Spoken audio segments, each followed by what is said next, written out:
എല്ലാ കൂട്ടുകാർക്കും നമസ്കാരം. നമ്മുടെ പുതിയ വീഡിയോയിലേക്ക് സ്വാഗതം. പണ്ടുകാലം മുതലേ തിരുവോണ നാളില് ബ്രേക്ക്ഫാസ്റ്റ് ആയിട്ട് ഉണ്ടാക്കി കഴിക്കുന്ന നാടൻ വിഭവമാണ് പഴന്നുറുക്ക്. ഈ ഒരു പഴന്നുറുക്ക് ഉണ്ടാക്കി എടുക്കാനാണെങ്കിലോ വളരെ എളുപ്പമാണ്. അപ്പൊ നോക്കിയാലോ എങ്ങനെയാണ് പഴന്നുറുക്ക് വീടുകളിൽ തയ്യാറാക്കി എടുക്കുന്നതെന്ന് നമ്മുടെ വീഡിയോയിൽ കൂടെ നമുക്ക് കാണാം. വീഡിയോ കാണുമ്പോൾ നിങ്ങൾക്ക് ഇഷ്ടപ്പെടുവാണെങ്കിൽ നിങ്ങളുടെ വിലയേറിയ ലൈക്കിൽ തന്ന് വീഡിയോ മുഴുവനായി കണ്ട് സപ്പോർട്ട് ചെയ്യാൻ മറക്കല്ലേ. അപ്പോൾ നമുക്ക് നമ്മുടെ വീഡിയോ കാണാൻ പോകാം.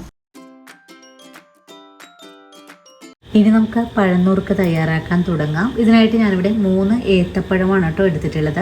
ഒരു പഴന്നുറുക്ക് തയ്യാറാക്കി എടുക്കുന്ന സമയത്ത് അധികം പഴുപ്പെത്താത്ത പഴം വേണം നമുക്ക് എടുക്കാനായിട്ട്. പഴം പഴുത്തു പോയാൽ ഇത് നമ്മൾ തയ്യാറാക്കുന്ന ഈ ഒരു വിഭവം വളരെ വെന്ത് കുഴഞ്ഞു പോകുന്ന പാകത്തിലേക്കായി പോകും. അതുകൊണ്ട് ഇതേ രീതിയിലുള്ളൊരു പഴമാണ് നമുക്ക് ആവശ്യമായിട്ടുള്ളത്. ഇനി നമുക്ക് ഈ പഴം ഒന്ന് ചെറുതായിട്ടൊന്ന് കട്ട് ചെയ്തെടുത്തിട്ട് വരാം. പഴം കട്ട് ചെയ്ത് ഇതുപോലെ എടുത്തിട്ടുണ്ട്. ഇനി ഉടൻ തന്നെ നമുക്ക് പഴന്നുറുക്ക് തയ്യാറാക്കാം.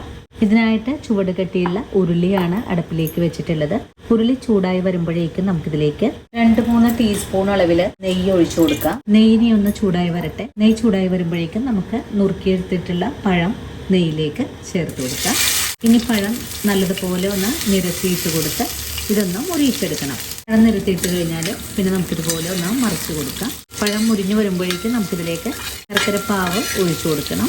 ഞാനിവിടെ ഒരു 150 ഗ്രാം ശർക്കര ഒരു ഗ്ലാസ് വെള്ളത്തിൽ ഉരുക്കിയെടുത്തിട്ടുണ്ട്.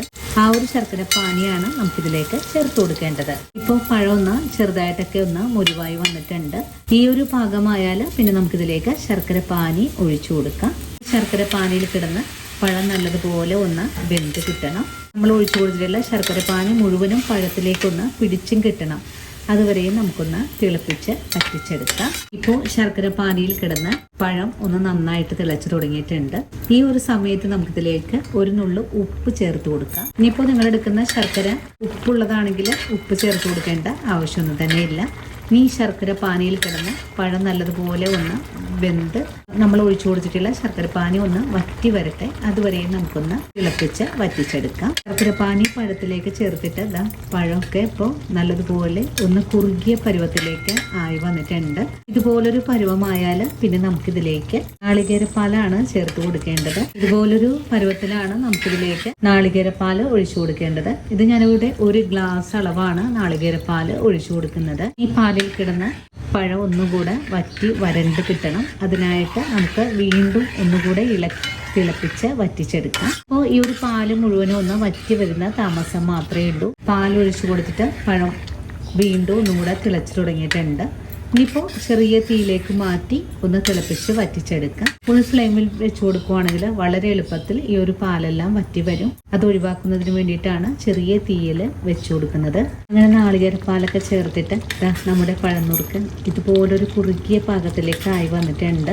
ഈ ഒരു പാകമായാൽ പിന്നെ നമുക്കിതിലേക്ക് 1/4 ടീസ്പൂൺ അളവിൽ ഏലക്കപ്പൊടി ചേർത്ത് ഫ്ലെയിം അങ്ങ് ഓഫ് ചെയ്ത് കൊടുക്കാം. അങ്ങനെ വളരെ ടേസ്റ്റി ആയിട്ടുള്ള പഴന്നുറുക്ക് ഇവിടെ റെഡി ആയിട്ടുണ്ട്. ഇനിയിപ്പോൾ ചൂടാറിയതിനു ശേഷം നമുക്ക് സെർവ് ചെയ്യാവുന്നതാണ്. അങ്ങനെ വളരെ രുചികരമായിട്ടുള്ള പഴന്നുറുക്ക് ഇവിടെ റെഡി ആയിട്ടുണ്ട്. ഈ ഒരു തിരുവോണ നാളില് എല്ലാവർക്കും വളരെ സിമ്പിളായിട്ട് ഉണ്ടാക്കിയെടുക്കാൻ പറ്റിയ രുചികരമായിട്ടുള്ള ഈ ഒരു വിഭവം ഇതുവരെയും ഇതുപോലെ ഒന്ന് തയ്യാറാക്കി കഴിച്ചിട്ടില്ലെങ്കിൽ തീർച്ചയായിട്ടും നമ്മുടെ വീഡിയോ കണ്ട് തയ്യാറാക്കി നോക്കുക. അതുപോലെ വീഡിയോ കാണുമ്പോൾ നിങ്ങൾക്ക് ഇഷ്ടപ്പെടുവാണെങ്കിൽ നമ്മുടെ പേജ് ഒന്ന് ഫോളോ ചെയ്ത് നമ്മുടെ ഫാമിലിയിൽ മെമ്പർ ആകാനും മറക്കരുത്.